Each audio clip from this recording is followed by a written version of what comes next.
going to start the recording. And for everybody who's joined us, I'm Hollis Thomases, and my guest tonight is Holly Lichtenfeld. Holly, talk a bit so you can be seen. Hi, glad to be here. Nice to meet everybody virtually.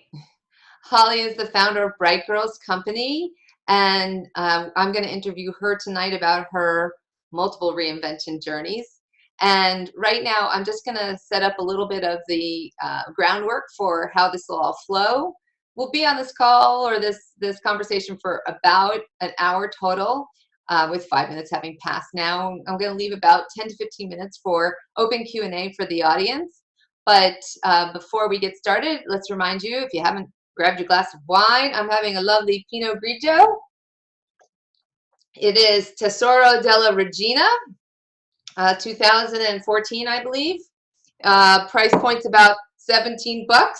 I don't work for them. I like it a lot. Holly, what are you drinking? I'm drinking, I guess the theme is Pinot, but mine's a Pinot Noir. It's called Thule. It's yummy. I think it's about $24. And I just did a wine and chocolate tasting party a couple of months ago, and this was the big winner. We did half reds, half whites, and this was by far, even the white drinkers like this one, so I recommend it. Excellent. Well, that's a lot of fun, and I don't know about you, but I'm in my flip-flops. I'm all comfortable. It's 8:30 p.m. Eastern time. It should be time to relax. That's why we're calling it Conversations from the Front Porch. So in addition to holding off on your Q&A until we're ready for you, I'll give you the verbal that we open the floor to Q&A. What I want to do is to just set the stage a little bit and introduce you to Holly, and then we'll get her talking. So first of all, Holly and I go back a long time. We grew up in the same town together. We were actually camp counselors together. I knew Holly when she had braces. And after Holly finished college, she moved out to California, where she had quite an illustrious career in San Francisco, pre-Silicon Valley. So Holly, why don't we start by you telling us that journey for you? Why did you go out to California, and what did you hope to accomplish out there? And we'll eventually bring you around to Bright Girls and how that got started today. Okay, great. So my journey is I got recruited out of college actually to work at Morgan Stanley in New York. And I got there and I loved my training, but once I got into the work environment, I realized that investment banking was not really where I would be happy. So I did some research and I realized that I was really passionate about solar energy. So I went west, young woman. I had been getting letters from, from some friends from college who had moved out there and they were having an amazing time, and they told me I should join them. And I felt like if there was any place I was going to get a job in solar, it was probably California. So I moved west without a job.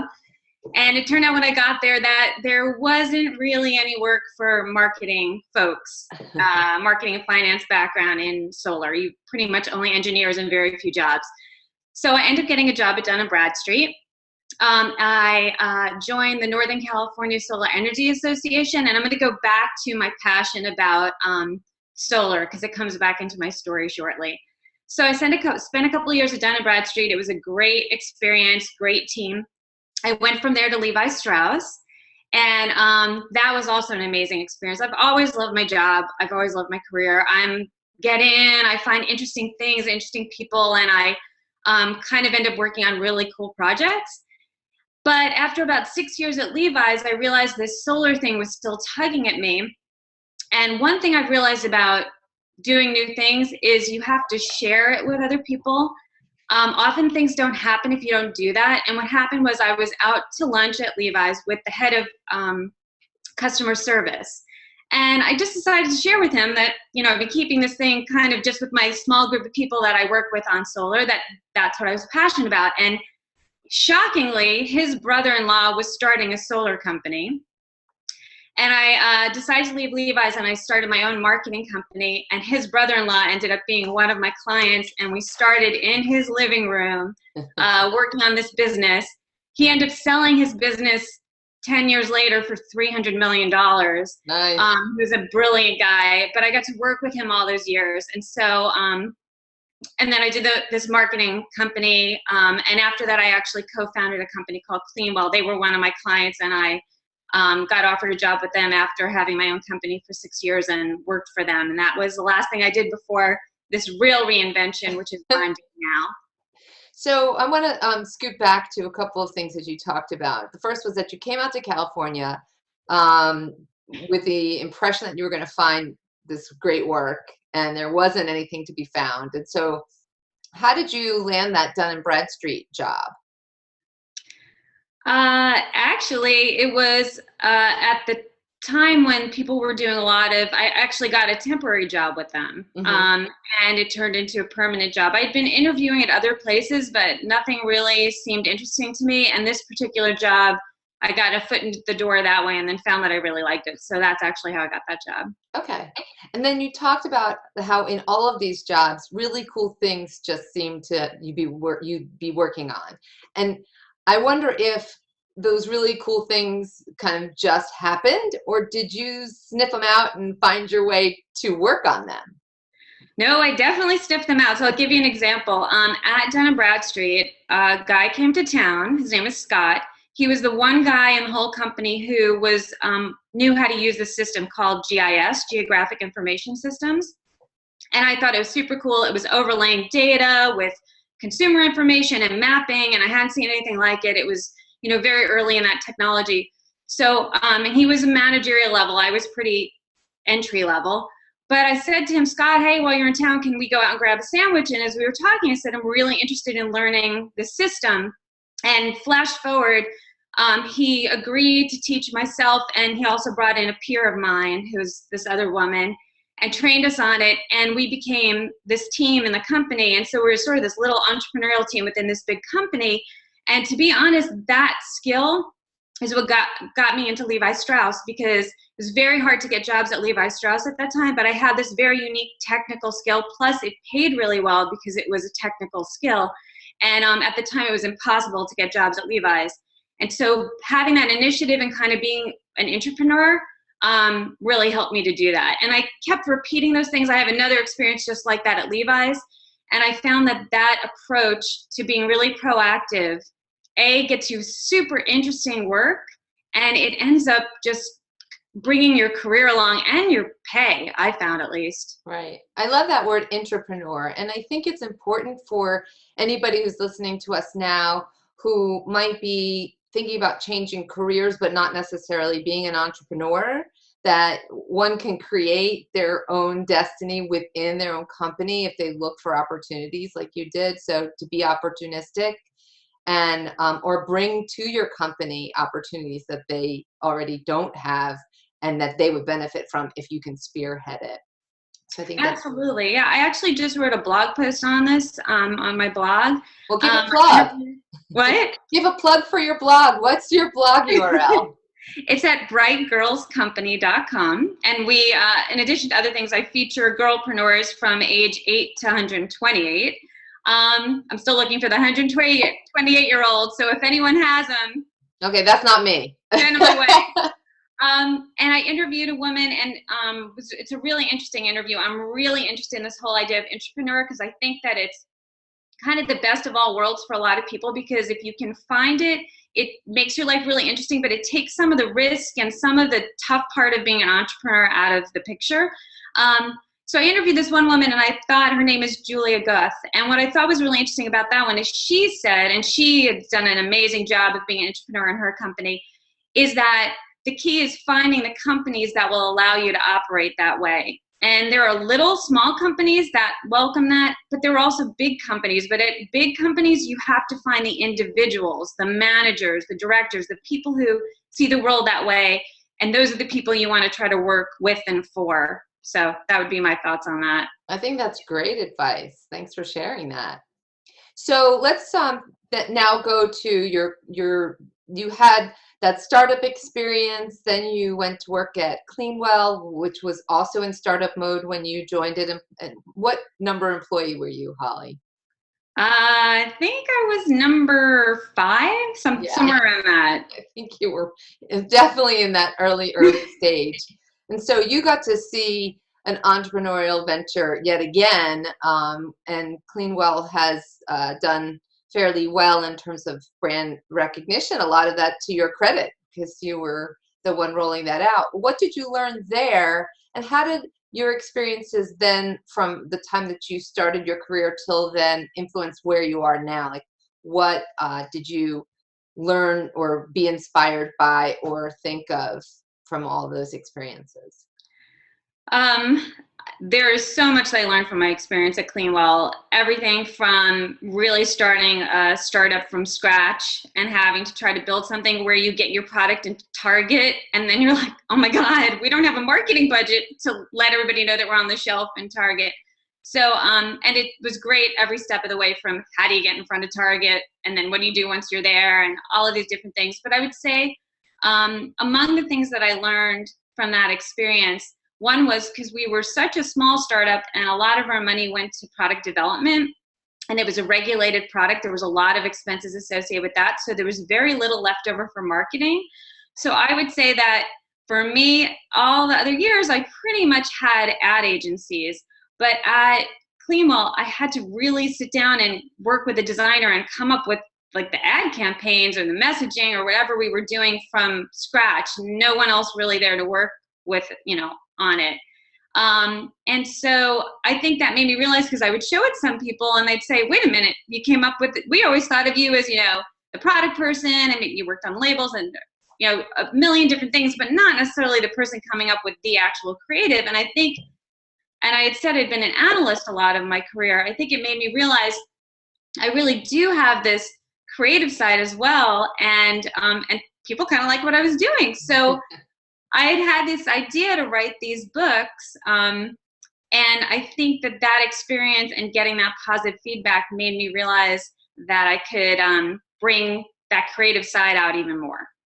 Interesting. So what even led you to think that you'd want to write books? I mean, I know that you have another writer in the family, but why? Is it just that innate, I want to write a book, everybody's got a book in them? Or what made you think that you wanted to write a book?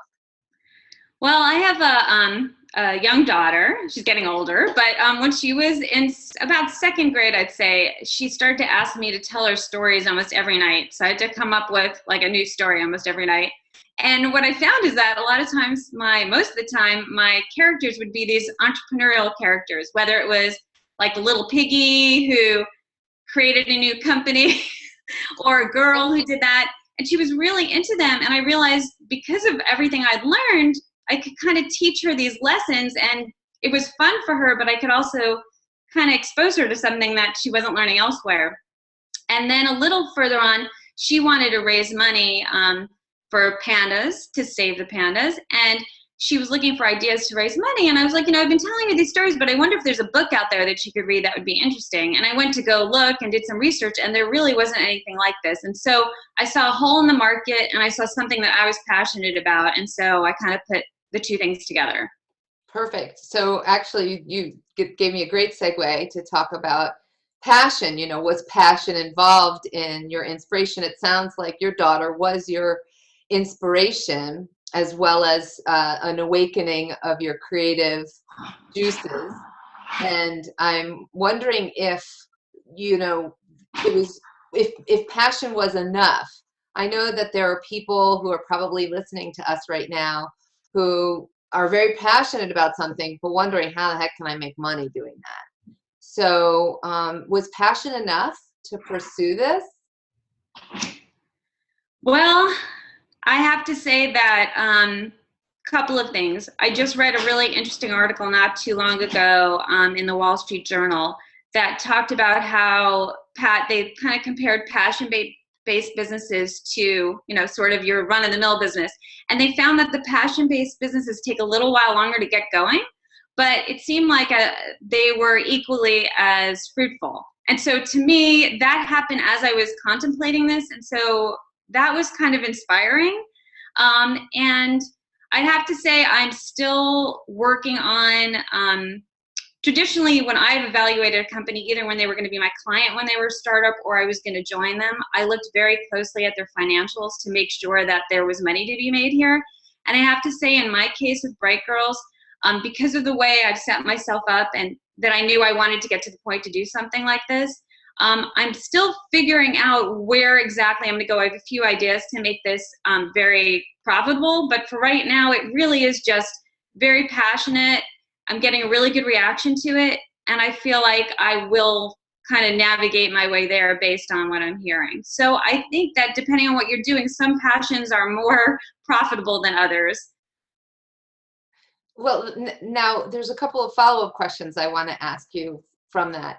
The first is that you talked about looking at the financials of other companies and you're financially aware, but you've taken the leap of faith regardless of knowing how to exactly monetize this business or how you'll turn a profit.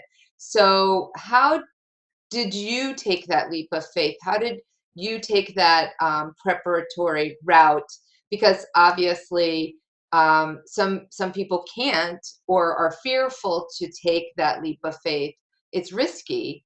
And if the financial reward is not obvious right then and there, it may not be something they're comfortable with. So do you, first of all, think that you were and are prepared? And how did you prepare yourself for that, facing that fear? So as I shared, I've been wanting to get to this point for a while. And so the way that I manage my life and my finances is in a way that I was wanted to get here. So for example, a little story, when I was at Levi Strauss, we would get these nice bonuses frequently. And I remember one year, a friend of mine or a coworker, we get our bonus at the end of the year. I put mine right in the bank, and she drives up on this little Vespa. She's blew the whole thing on that. And so I think it's a philosophy too. So I've sort of been gearing up to do this. And even with my marketing company, when I stopped that, I kept a pool of my profits. I invested it and put it aside while I was working at Cleanwell, knowing that that was there and I had put it aside for this. To invest in it and to also be able to, move it forward and be able to take this time to do it. Did you give yourself a deadline or I'm going to do this by date so that there was, in terms of saving, putting things aside, that you had enough of a slush fund by that date? I can't say that I was that good about it. I mean, in fact, I was sort of thinking maybe I would be doing this a few years ago. So, but then Cleanwell happened and I was very excited about that. So I can't say I was that good about it, but I kind of, that specific in the timing, but I did know that I wanted to do this and that I needed to set that up and also make sure that obviously my husband was set up and we as a couple were in the spot where I could then do this. And he knows I've been talking for years about wanting to be able to do this at this point.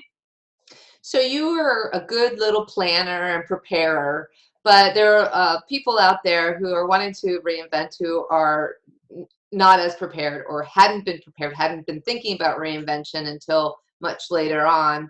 And do you have any advice for them, or has anybody approached you and you've helped them sort through that in a different circumstance than your own reinvention that way? Yeah, actually, funny you should bring that up. So I'm meeting a lot of really interesting people through my blog again, at brightgirlscompany.com.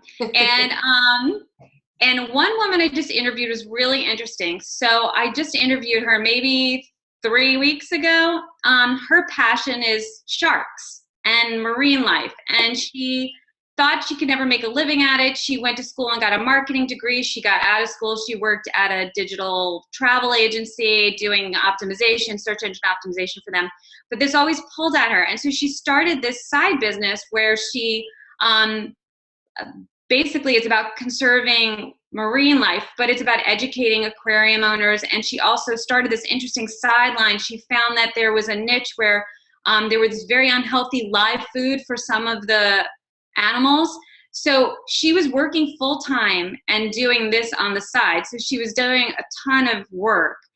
But since I spoke to her, like about a week ago, she left her full-time job and she is now doing that company full-time. And I think what it was for her was she started to see that this live food product was getting a lot of interest, and she started to feel that she could make a living at it. And she had known she wanted to do this. So she didn't have a ton of cushion. And I have to actually admit what she did is, I think that her parents have a rental property that was vacant for a little bit. So she's going to move into that for a few months.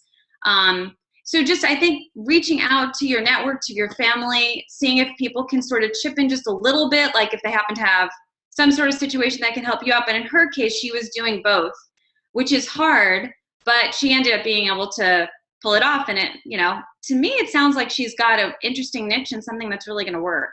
Right. I think that starting a side business or a side endeavor, if it's not a business, going back to school and getting different skills, which is another question I want to ask you about, are always that you can reinvent concurrent to whatever it is that you're doing at the moment. It doesn't have to be a complete like screeching stop of what you're doing at one time to change gears. Now, some people that might be the case.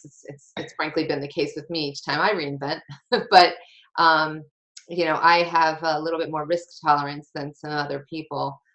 Going back to the skills, did you feel you were prepared with all the skills that you needed? I mean, you already had the analytical skills. You had some technology skills that you may not be applying right now, but you have enough tech savvy. You got to see startups in action. Then you got to be creative in your own in-house agency.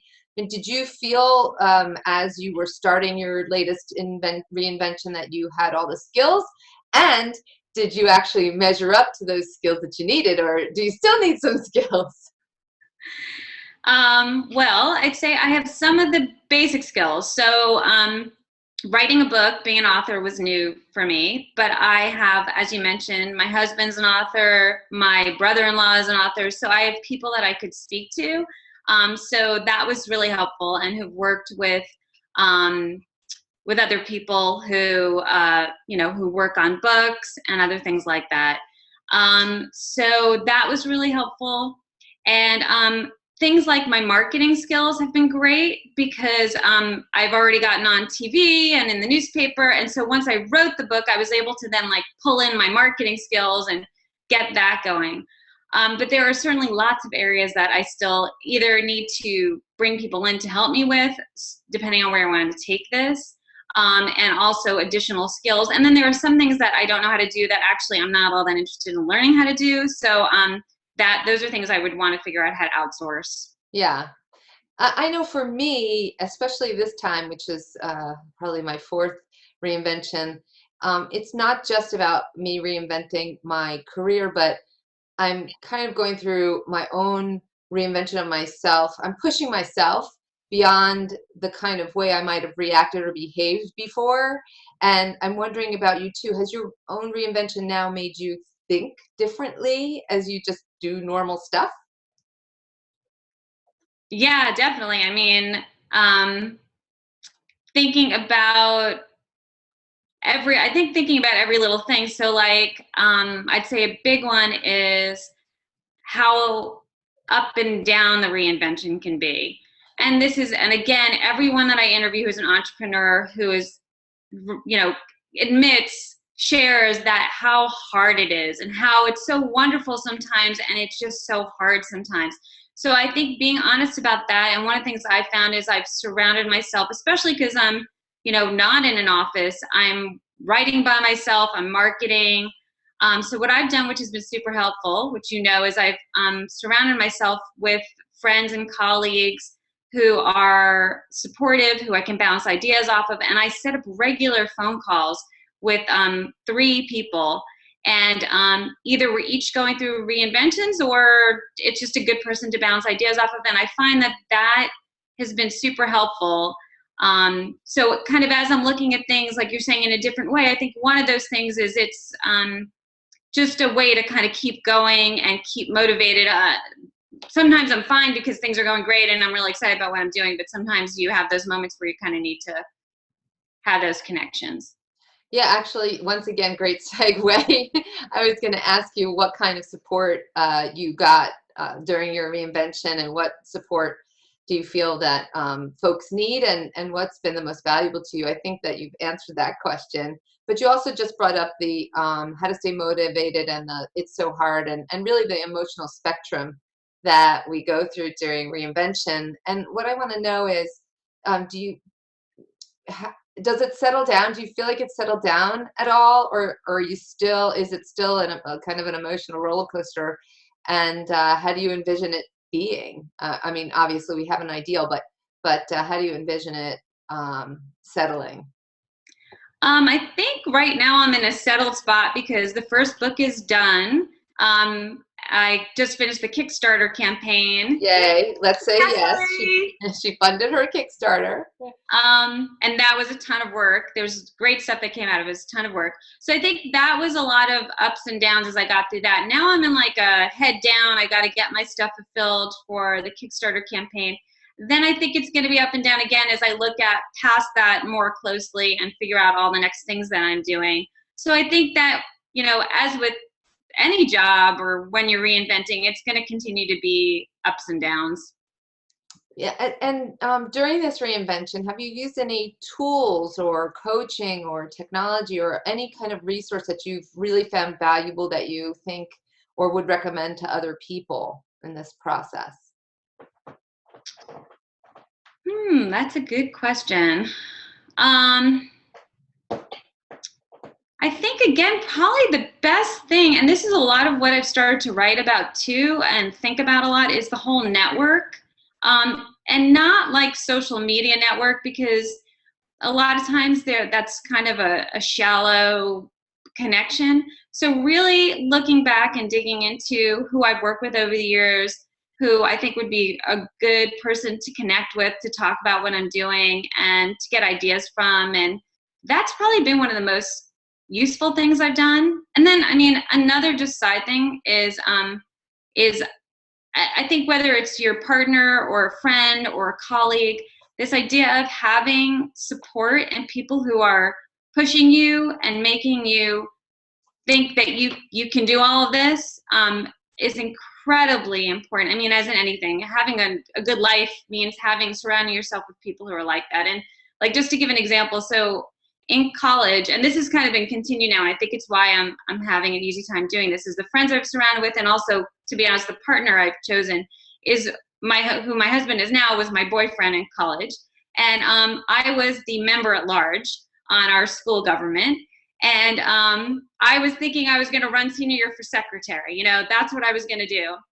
I was looking high, and he turned to me one day and he said, "Why don't you run for president?" And I was like, "What? Never in my thing. I never thought of that." He was like, "Why shouldn't you run for president?" Well, I ran for president, and I was president of my senior class. I was president. And that's been kind of a theme. And I think, we do that for both of us. And I think and again, it doesn't have to be your husband or your wife or your partner or whatever. I think having that person in your life or people who look at you and say, "Why aren't you doing that? You can do that," is, especially when you're reinventing yourself, is it priceless. So it's not a technology. I think, in the end, I think sometimes technology is great, but I think humans are pretty darn awesome too. So Here, good old fashioned interactive relationships, real relationships. I'm a fan.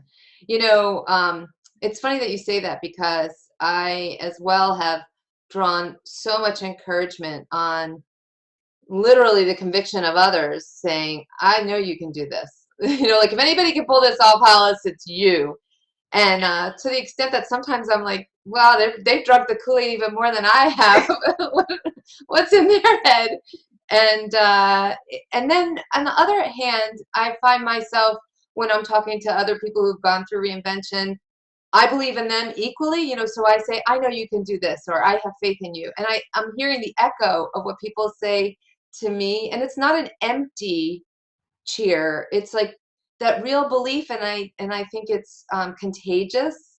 So I think people and the support of people, and sometimes the other thing is that though people very close to me have obviously helped me the most and have been the strongest people that I lean on, sometimes some odd, like, out of left field stranger I don't even know will have this hour-long engaging conversation with me, and it just pumps me up.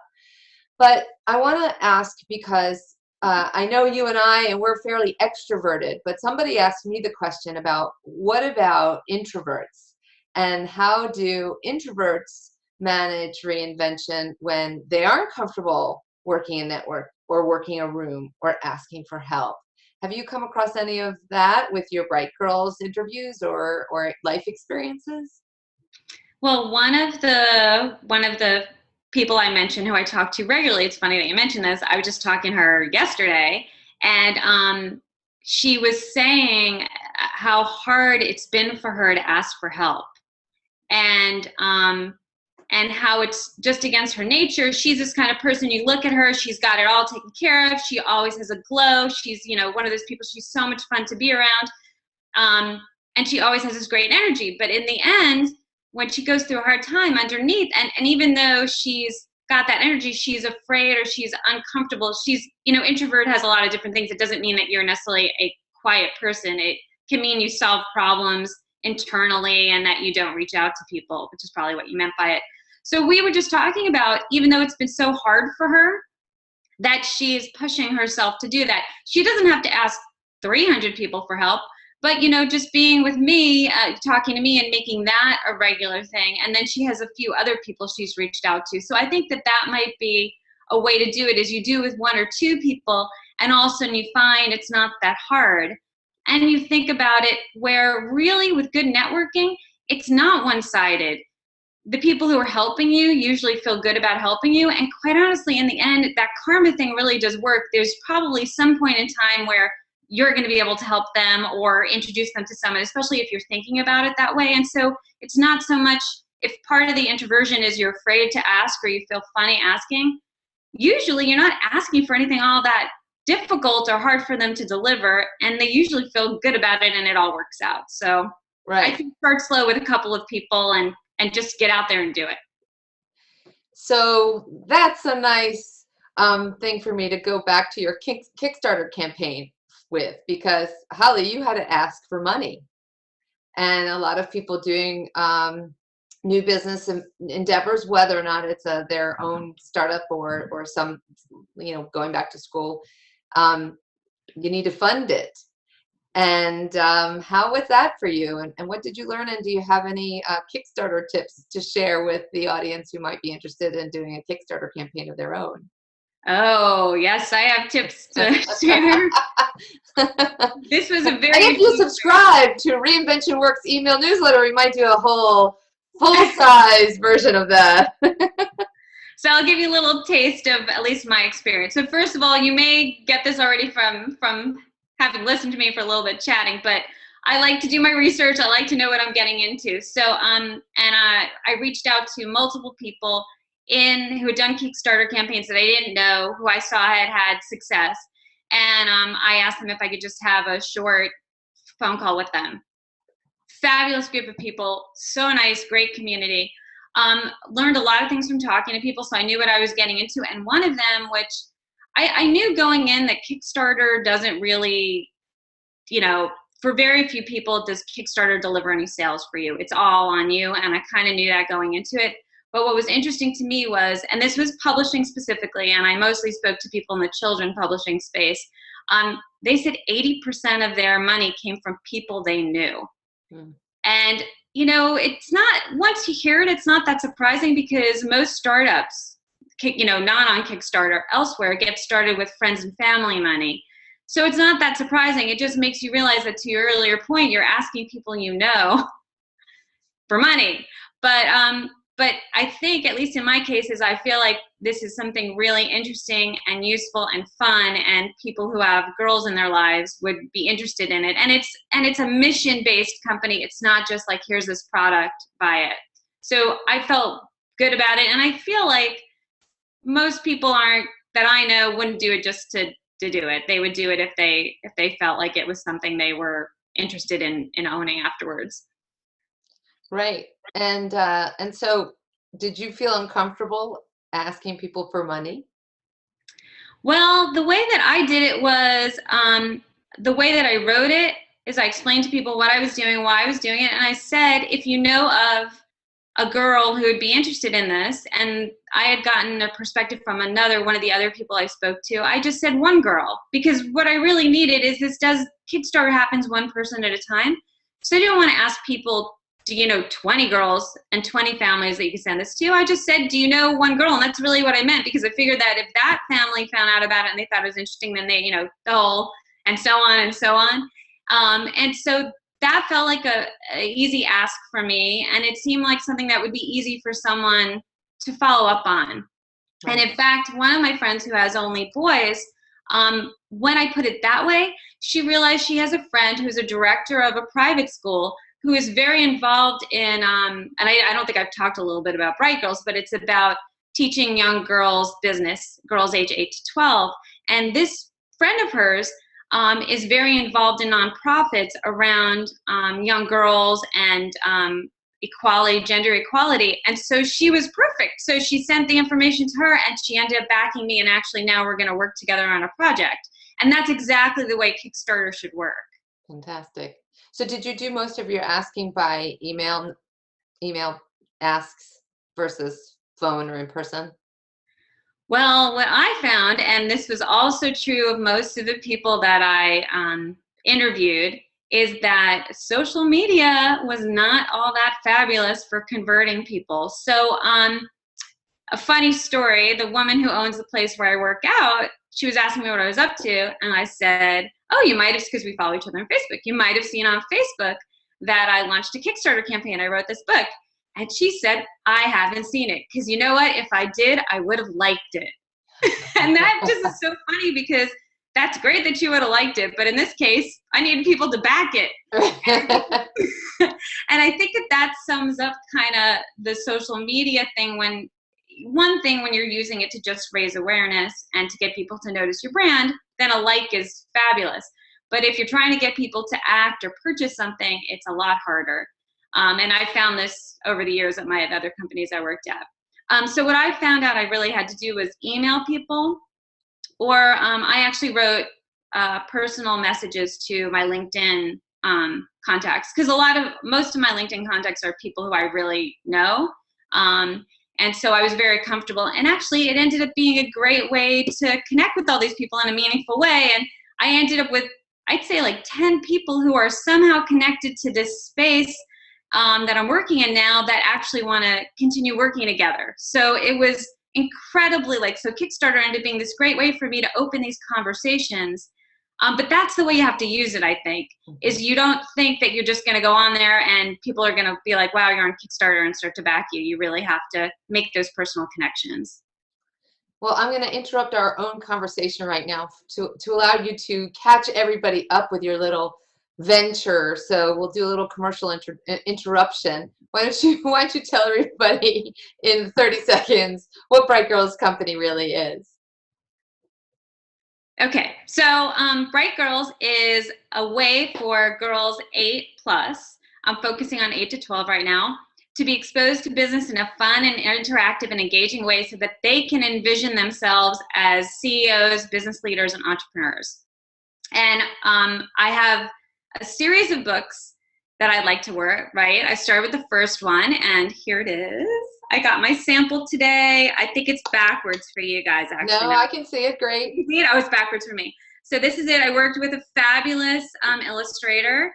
And so it's a fully illustrated book, but it's a story about these two girls, Kylie and Lucy, but it has all of these activities. So as the girls come up with, and they do everything from coming up with the idea, to understanding what profit is, to testing their idea. So I have them expose a little bit to market research, to the actual marketing, to networking, all of these ideas.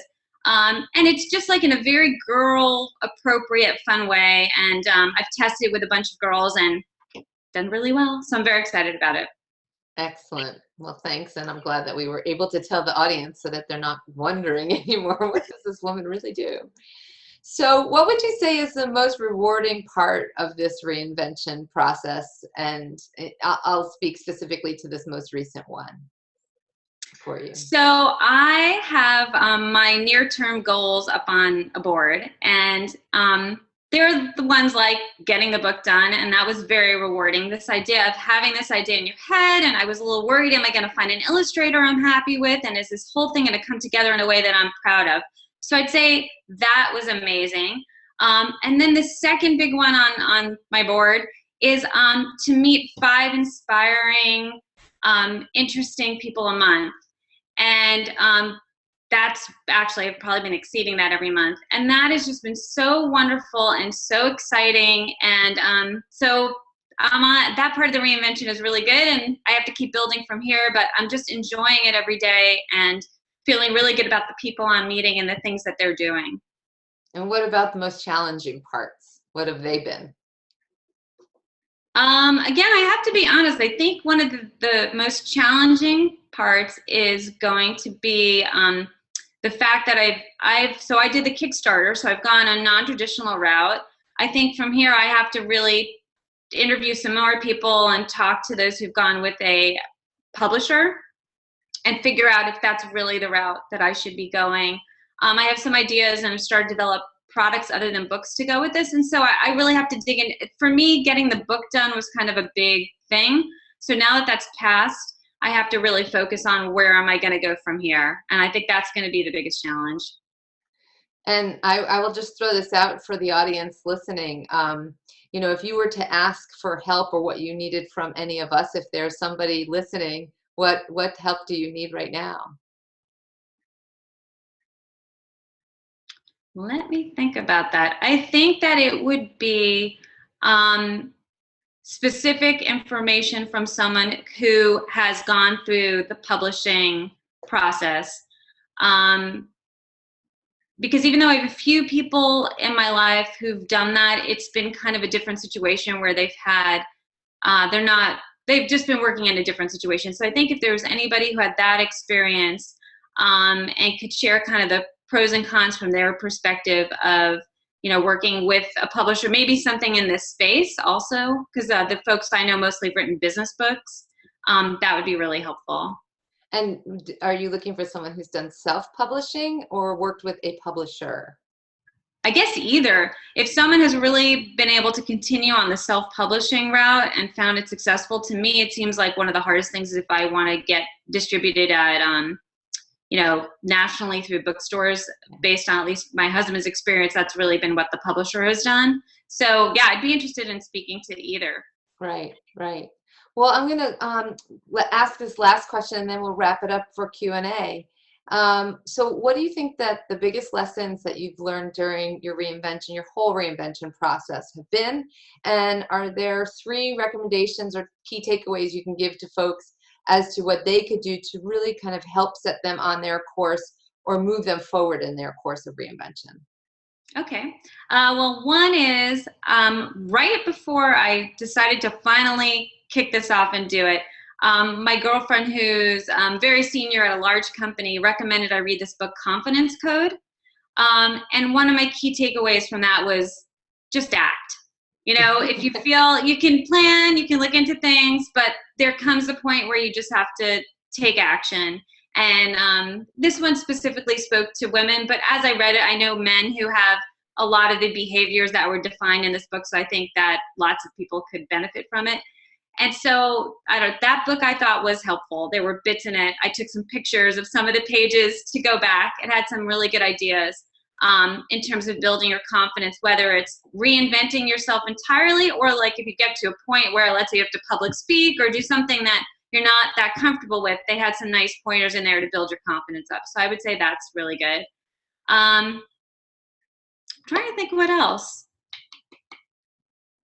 So you were looking for things that helped get through the reinvention process? Yeah, either to start someone on their path, or if they're sort of stagnating in their reinvention and need that push to get over the next hump.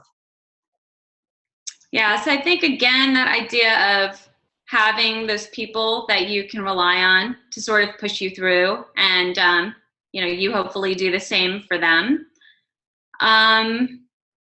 Yeah, I think those would be the top 2 that I would have. Well, I took away something. I took away that although it seems obvious, having your goals, you have them on a big board. Right now, I tend to keep them just in my head. And so getting them on either literal paper or board or something where you can look at them and they're staring you in the face, I think that that's a good little tip. And you know what, actually, now that you bring that one up, I'd add another one is, and I think you and I have spoken about this before, that when you're starting a new thing, you can get to points where it feels so overwhelming. And so I think something really good is chunking it out into things that you can do and actually having it. I actually have a spreadsheet where I list my to-do items. And I don't check it every day, but I check it every week. And I go back and I have a completed tab that I move things to, and I update the other ones. And it just feels really good to say, I accomplished all those things this week, because otherwise you can feel like either not motivated or, it's a good way to keep yourself pushing forward and also feeling like you've accomplished things. I definitely feel that things like that help to move you along. Right. I think that's a good idea. Okay, great. I'm going to open the floor up to Q&A now. So everybody, you can move your mouse to the bottom of your screen and a bar should come up and you can see an icon for Q&A. If you have a question for Holly or for myself, feel free to type it in there and one of us will address it. We did have some questions submitted early on, so why don't I start there to warm everybody up. And Holly, these questions pertain to your specific concept, Bright Girls Company. So the starter question is, what does your organization offer that's not being offered by existing institutions like Boys and Girls Clubs or Girl Scouts or YMCA leadership program? Why do you think you're different than that? So what's interesting is I started this out as a book concept because I know this is my kids, it's other people's kids, they're really busy. So the idea of creating a concept that they had to pay for to go to, I wanted something that they have an hour on the weekend, they want something interesting, they have a friend over, because the stuff that I've written is things they can do together. And that was my idea. It's just like little bite-sized fun things that they can do. They're in a car, your parent wants to not have you on your iPhone or your digital thing for a little while. It's something a little different. But as I started going out and telling people about what I was doing, so many people have asked me, have you already, or would you for me develop modules, content for camp, for school? I'm actually going to both public and private schools and camps over the next couple of months. So I looked at the book space. I know that this is unique, but to the question, I haven't looked at the Girl Scouts. I actually called to try to speak to them about what they have. They're a little hard to talk to. If anyone has a contact at Girl Scouts, that would be great. But so I don't know if what I'm doing is duplicating what's out there, but people are asking for it. So at least where the people who are asking don't know where to get it. And again, this is something I'm going to figure out as I go, but I figured if there's a need for it and people want it in their schools, I certainly have thought about this a lot and have this developed. So I'm just kind of taking the things in the book and building them out into more interactive half-hour, 45-minute modules. Right. And as we know, some of this is a branding, awareness, and marketing thing. I mean, these entities may have programs, but if their audience doesn't know about it, then it's still unknown. It's still not being utilized. I wanted to say to the audience that since we didn't talk about whether or not you are comfortable with me disclosing who's asking questions, I'm not going to name names. So please feel free to ask a question. I won't be calling out somebody by name. Holly, another question was posed about what do you think about anybody being an entrepreneur, or do you have to have that entrepreneur gene in order to do it? I actually would say I don't think being an entrepreneur is for everyone. It's hard. It's not necessarily fulfilling for everyone. I think for some people it's very fulfilling and they're right for it, and they can find, let's say they need flexibility, they can find that in it. But I believe that thing we were talking about earlier with the entrepreneur is a very interesting path for a lot of people. And I also think that that at least my philosophy is what I'm trying to do with this book is impart skills that would work in any career. So just real quickly, like women, I've been reading studies that women are not as good at networking. I think a lot of people are not as good at networking as they could be. So that's why I touch on it. I introduce it because my feeling is that if children can start doing this in middle school and high school and college, and they understand how to network with other kids, how to connect with faculty, by the time they get out in the working world, this will be a natural skill for them and they'll be successful. So I don't know that I can't imagine that entrepreneurialism is right for everybody. But I do think that having a fulfilling career and upping these skills is something that everybody should be looking to do. Right. Two remarks to that. One is that my Reinvention Works Philadelphia event, I sort of posed the same question to one of the panelists was an executive dean at a college for innovation. And he said pretty much the same thing that you said, that in this day and age, everybody has to be an entrepreneur in their job, even if their job is working for somebody else, because the world is changing so fast and business is changing so fast that if you enter a business without having an entrepreneurial mindset and you're working for an employer, you're really not bringing your all to the company. You're sort of like leaving stuff on the table for your job every day. So having an entrepreneurial mindset, or like you said, being an entrepreneur, is just as important.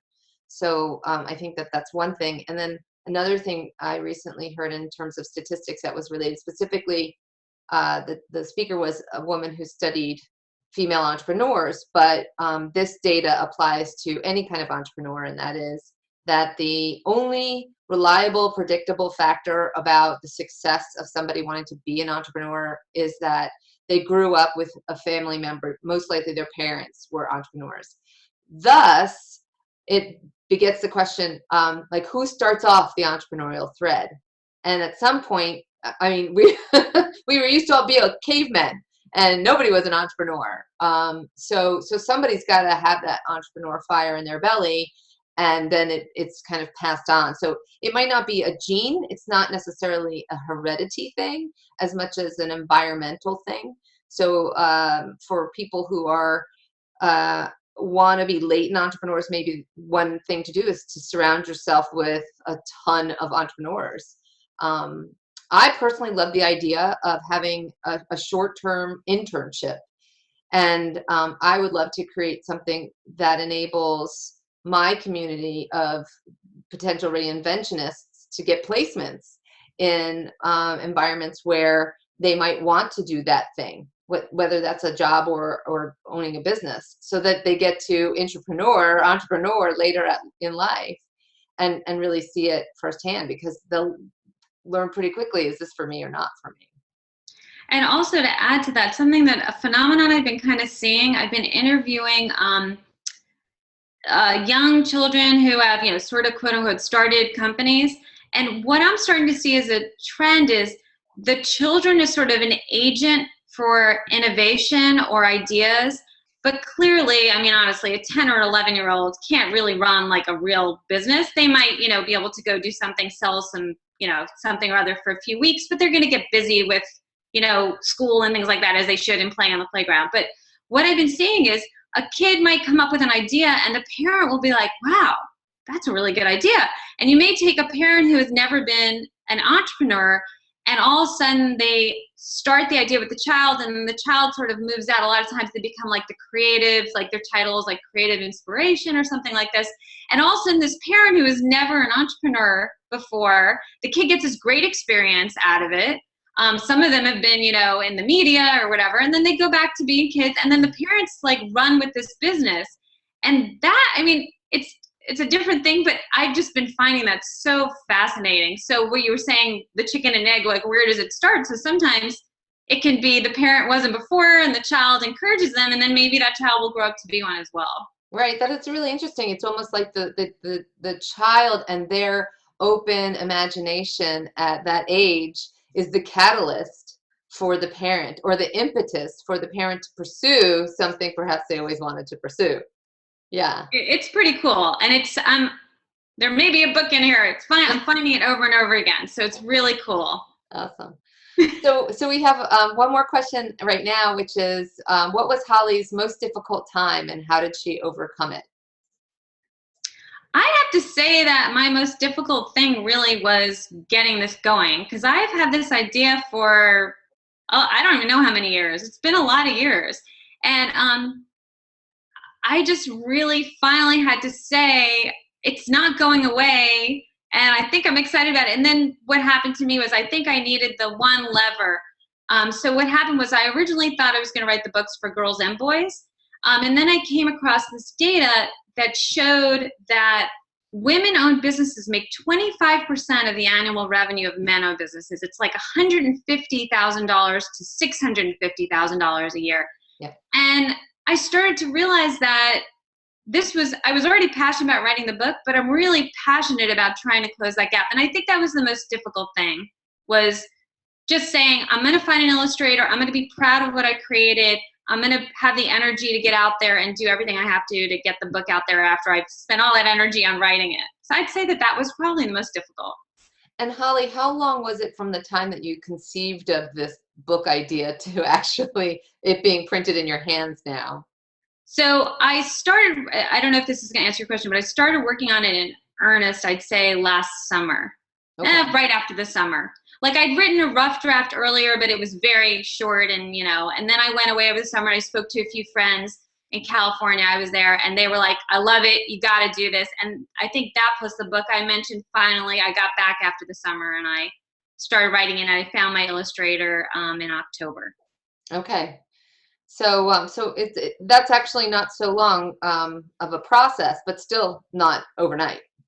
Right. But being that I had the idea, whatever it was 5 years ago, it feels like it's been a long time. Yeah. Yeah.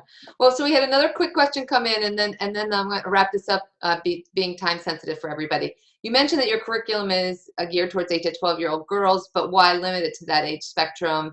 Can 14-year-old girls benefit from this too, and are there resources for them? Yeah, that is a great question. So what ended up happening was, again, when I wrote it and started testing it, what I really wanted was something that the girls would get really excited about. So I wanted it to have illustrations and I wanted it to not be dense, but I wanted them to get these ideas like, what's a profit? But when you read through it, it's really hard to do something for like a 10, 11-year-old that obviously a 14-year-old would like. Also, this data that I was reading said that it was really important to get girls interested in this, any child, before high school. So I decided to focus on that first. Also, to be honest, my daughter's right in that age range, and I had access to a lot of girls in that age range, so it made it, really, I kind of am living it, so I see what they get excited about. But for example, I have a nonprofit now that I'm working with who works with underserved girls who are teenagers. And so I'm going to take the curriculum. It would be pretty easy for me to age it up and not use the illustrations for those activities. And I'd like to go back and write a book for the older set. Plus, my husband and I are planning to co-write. The book I mentioned earlier is a best-selling investment book, and he's been wanting to do financial literacy. And so we're going to co-write a book together, and I could very easily see converting that into something for older kids as well. Great. Well, we're up against the clock here, so I'm going to say thank you to Holly Lichtenfeld of Bright Girls. You can reach her at brightgirlscompany.com, and her Twitter and Facebook handle are at Bright Girls Company or Bright Girls Co. C-O.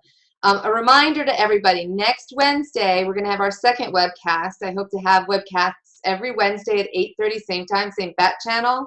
Our guest next week is Greg Sterling. He's an interesting fella. He's a former attorney. Then he became an editor at Oracle. Then he became a digital content editor. Then became an analyst. And now he's vice president of a trade association. So please register at reinventionworks.com/webcasts. I ask for you to tell people that you know who are going through Reinvention for them to register as well. And you will be getting an email asking for your feedback. Please provide that to me so we can keep making improvements or suggestions on the kind of speakers you'd like me to interview or questions that I should be asking. And then lastly, if you tweet or share the reinventionworks.com /webcasts URL, please also try to use the hashtag, which is just #reinventionworks. Thanks, everybody. Have a great night. I appreciate you tuning in. Take care. Bye.